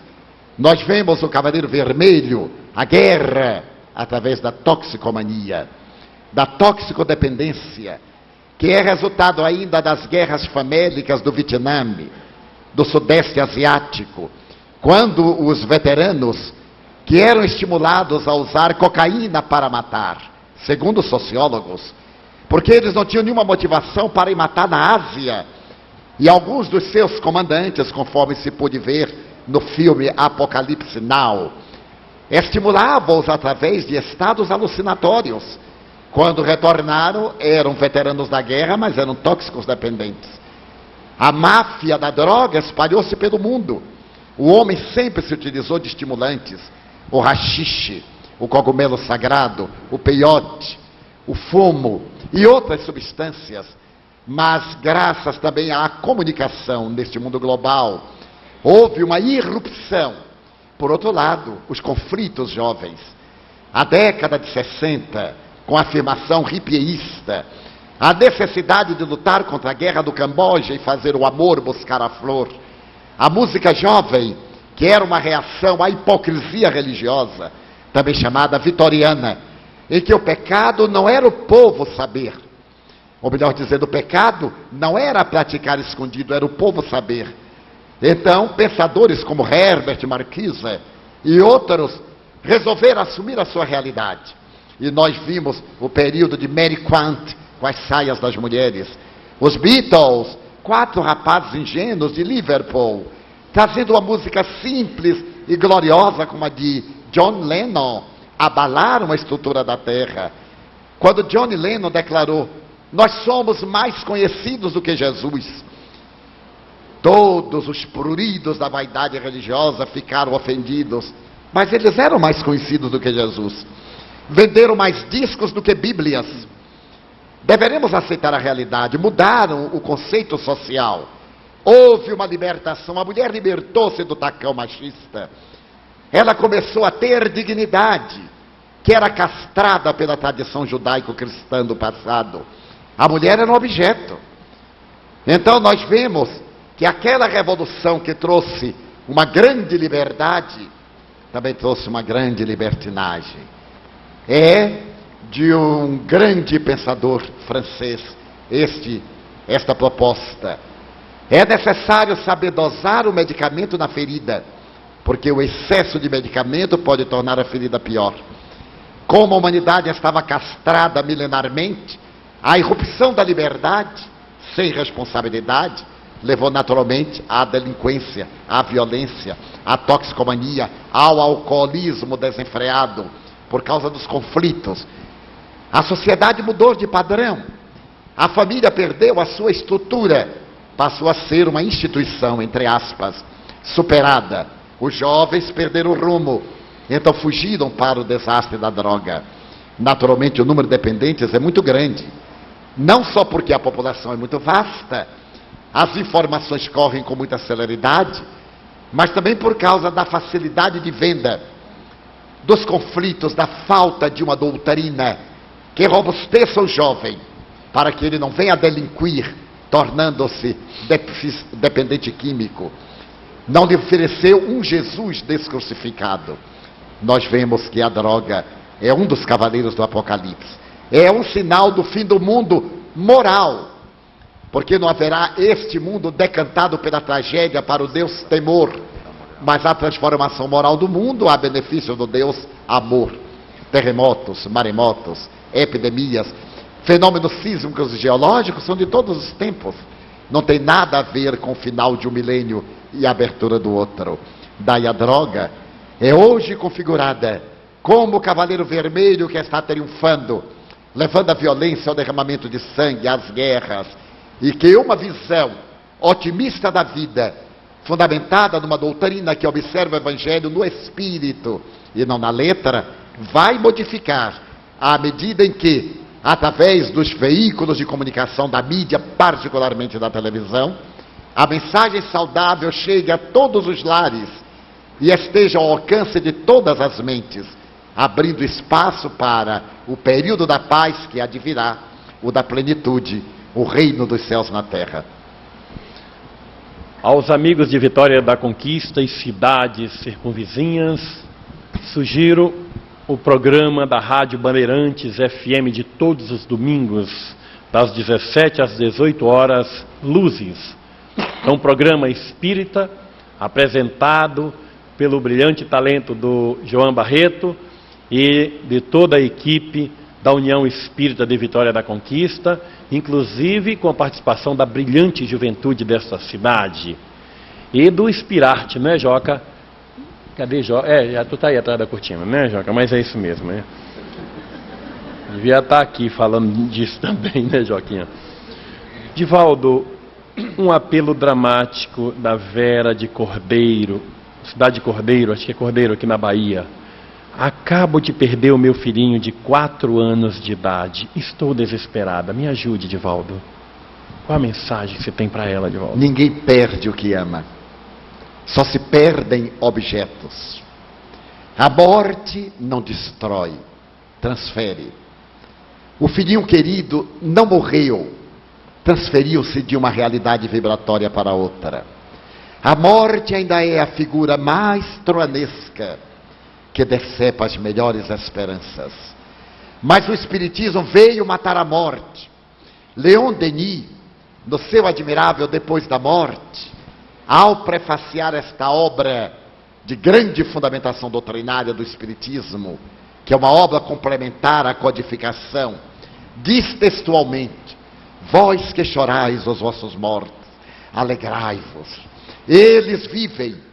O Espiritismo traz-nos de volta aqueles que nos anteciparam na longa viagem.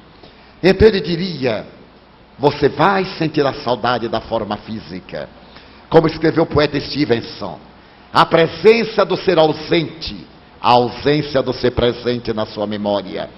Mas ao invés de entregar-se ao desespero, ame o filho nas crianças que não têm mães. Se tem outros filhos, reparta o seu amor, porque eles também merecem a doação de todo o seu sentimento. E no silêncio das suas orações, procure sintonizar com ele, para poder manter o intercâmbio vivo através do conduto sublime da inspiração. E se você participar das reuniões espíritas, não com o objeto do contato imediato, mas com o objeto de ter certeza da sobrevivência, ele virá luarizar-lhe a saudade, colocar claridade na noite do desespero e dizer-lhe suavemente: mamãe, eu estou vivo, seja muito feliz, eu espero por você. E em homenagem a ele, a quem você tanto ama, continue feliz. Se o ama realmente tanto, em homenagem a ele, para poder continuar junto, viva intensamente, para granjear méritos de, no momento da longa viagem, ele estar aguardando por você e lhe dizer suavemente: aqui estou. E você desfrutar de uma felicidade sem jaça, de uma alegria sem separação e de uma presença sem adeus, porque ninguém morre.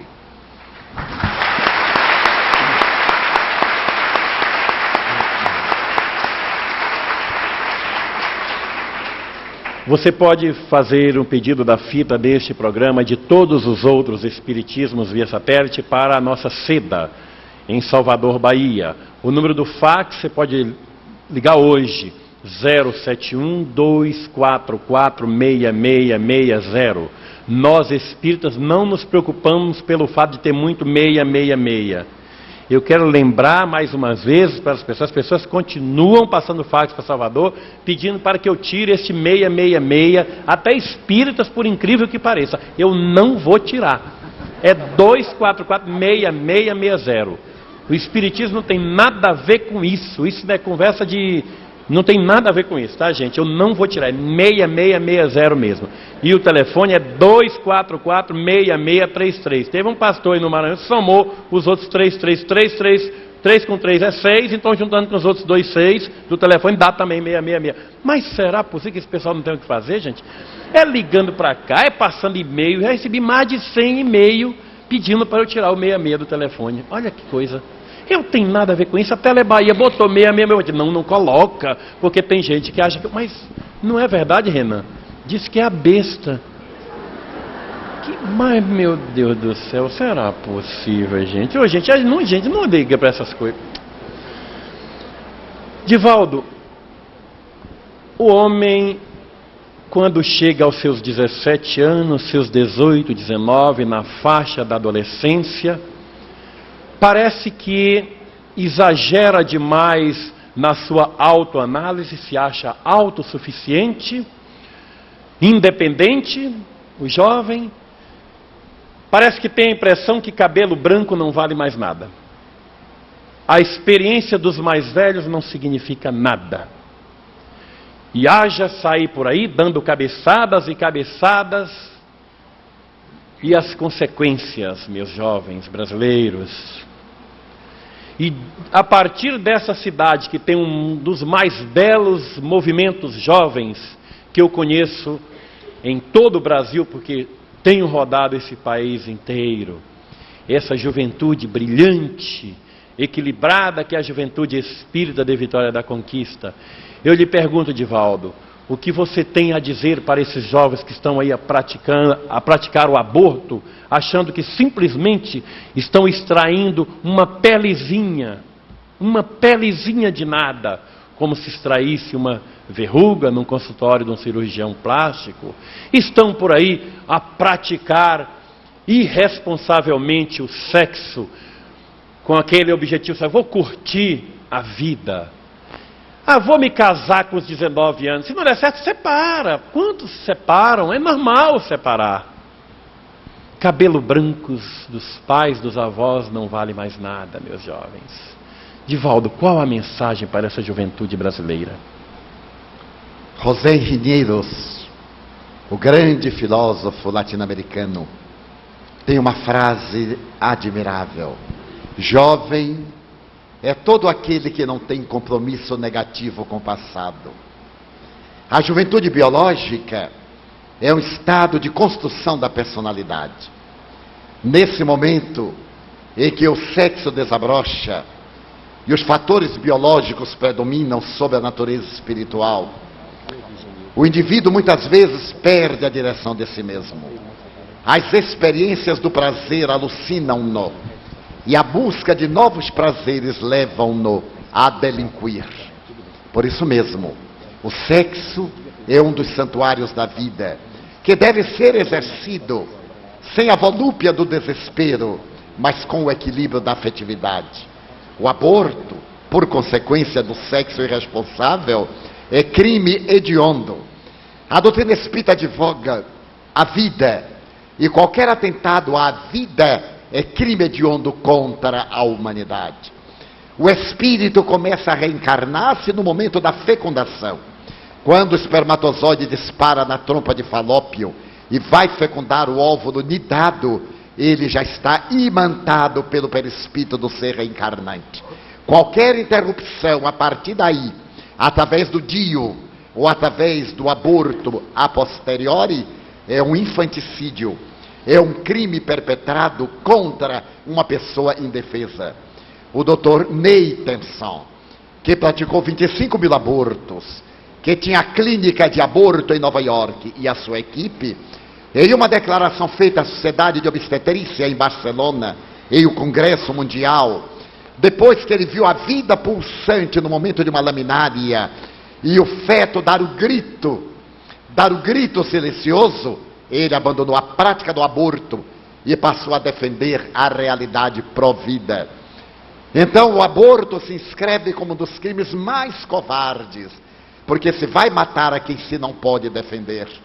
Ainda hoje, quando nós temos tantos instrumentos impeditivos da fecundação, porque o sexo leviano, o adolescente de 14 anos está muito bem informado sobre o fenômeno da fecundação. Se ele deseja exorbitar do sexo, que é um direito que a libertinagem lhe dá, porque é uma liberdade sem responsabilidade, por que não se utiliza dos mecanismos hábeis que a ciência nos propicia para evitar uma fecundação indesejável?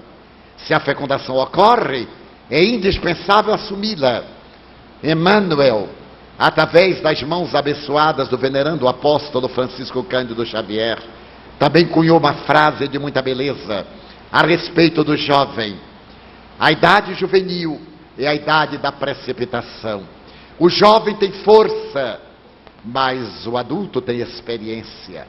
É necessário conjugar a experiência à força, para que se possa desincumbir com verdadeira habilidade dos seus deveres. E diz mais Emmanuel: experiência é uma estrada que cada um vai percorrer com os próprios pés. Quando lhes apontamos abismos, a pessoa prefere a queda, mas logo depois que experimenta a queda, percebe do erro em que estava caminhando e passa agora a apontar os caminhos perigosos.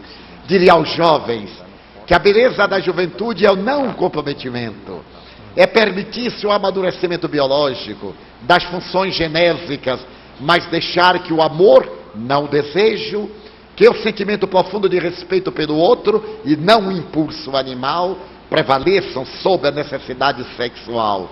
E o sexo possa ser sem conflito, sem frustração, sem amargura. Escreveu com muita propriedade Albert Camus a respeito de um jovem que perdeu a identidade. O seu grande drama foi na primeira experiência sexual. Inábil, sem maturidade, o sexo deu-lhe um orgasmo de angústia, mais sensação do que emoção. Então diria à juventude: ame, amadureça. Você tem tempo, experimente a vida, e a vida coroá-lo-á de todas as dádivas que você vai conquistar, para que na idade adulta e na velhice seja jovem, porque não terá compromisso negativo com o passado.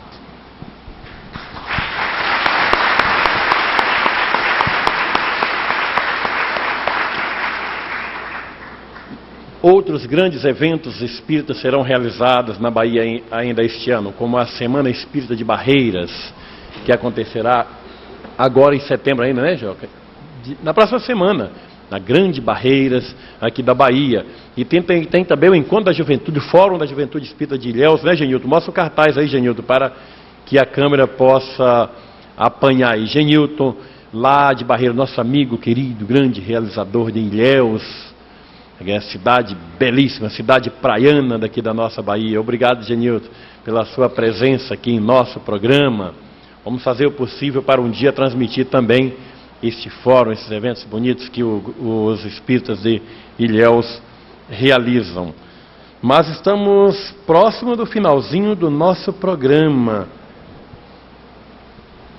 Aqui nós temos a mensagem de Londrina, no Piauí, da Thaís.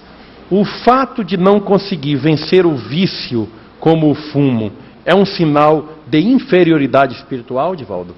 Não, é um sinal de pregnância. Os conservantes do tabaco possuem o condão de impregnar o organismo, gerando uma necessidade, muitas vezes de natureza arbitrária. Não apenas o alcatrão, a nicotina e outras substâncias químicas que vão contribuir para o enfisema pulmonar, para o câncer da boca, da língua, das bochechas, para os distúrbios gastrointestinais, para as disfunções hepáticas. O tabagista é um suicida em potencial. Mas a terapia psicológica é muito válida, porque o cigarro é a busca de afirmação. O indivíduo que fuma faz do cigarro seu bastão psicológico de apoio. Diante de qualquer desafio, primeiro pega o cigarro. Ele está seguro através desse mecanismo de fuga. A homeopatia também possui um remédio específico que pode contribuir para diminuir a perturbação proporcionada pelas substâncias químicas. E o mais, um pouco de força de vontade.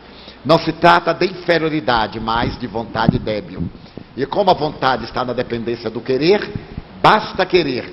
Porque na hora que vier o diagnóstico médico de enfisema pulmonar, terá que deixar ou morre imediatamente. Então deixe antes de o vício deixar você em má situação. Divaldo, estamos chegando no finalzinho do nosso programa. Eu peço a sua mensagem para essa plateia brilhante, tão calorosa de Vitória da Conquista e para todo o Brasil. Será uma mensagem de otimismo. Fala-se muito de violência, de agressividade, de vício, mas nunca houve tanto amor no mundo como hoje. Jamais tantos se preocuparam com outros tantos. O amor enfloresce os corações. A humanidade atinge um dos momentos cumes da sua jornada de cultura e civilização. Em que época da nossa historiografia houve organismos como a Organização Mundial de Saúde Mental, a Organização das Nações Unidas, a Unesco, a Organização dos Direitos da Mulher, dos Direitos do Homem, dos Direitos das Minorias, a Organização do Lions, do Rotary, da Maçonaria, dos Amigos da Cidade.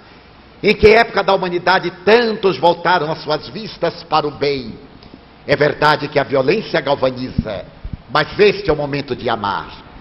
Seja você, caro amigo telespectador, aquele que disputa a honra de amar. Se alguém não ama, problema dele. Quando você não ama, problema seu. Se alguém odeia, pior para ele. Mas se você odeia, pior para você. Escute a palavra de Jesus. Eu venci o mundo. Ele não venceu no mundo das paixões, venceu as paixões do mundo. A sua voz chega até nós de quebrada em quebrada, convidando-nos à era da nova consciência. E a era da nova consciência é a era do amor. E gostaria de encerrar com o pensamento de Mohandas Karamchand Gandhi. Se o único homem atingir a mais elevada qualidade de amor, isto será suficiente para neutralizar o ódio de milhões. Gandhi atingiu essa excelente qualidade de amor e libertou 800 milhões de indianos do tacão do Império Britânico. Seja você quem tem o amor excelente e liberte-se das paixões. Muita paz.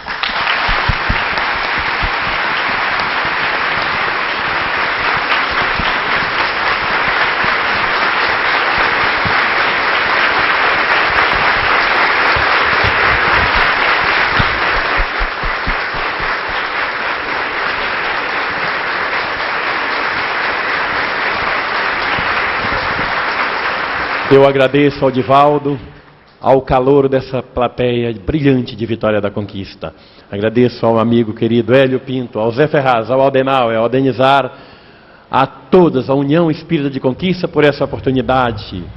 E digo ao Brasil querido, muito obrigado também pela audiência de vocês. E domingo estaremos novamente com o Espiritismo via satélite, entrevistando José Medrado, diretamente de Salvador, Bahia. Obrigado, Brasil, e fiquem com a musicalidade de Lincoln Lafite. Um abraço, muita paz.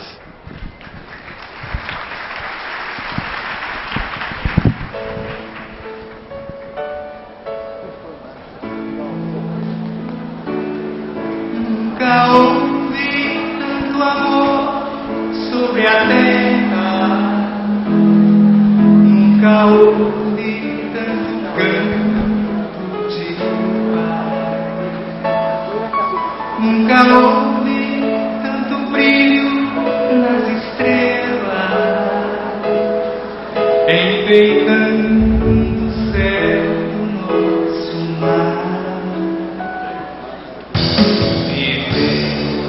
Um sonho feliz, sonhar com a chuva em pingos de luz. Um sonho feliz, sonhar com a chuva em pingos de luz. Faça sorrir, cantar, é nova era, é tempo de amar. Faça sorrir, vamos cantar, é nova era, é tempo de amar. Nunca houve tanto amor sobre a terra, Para Maria Nazaré. nunca houve tanto Canela é triste também. Essa cidade tem muitas luzes. nunca houve tanto brilho nas estrelas, enfeitando o céu do nosso mar. Viver um sonho feliz, sonhar com a chuva em pingos de luz. Viver um sonho feliz, sonhar com a chuva em pingos de luz. Basta sorrir, vamos cantar, é nova era, é tempo de amar. Basta sorrir, vamos cantar, é nova era, é tempo de amar. Basta sorrir, vamos cantar, é nova era, é tempo de amar. Basta sorrir, vamos cantar, é nova era, é tempo de amar.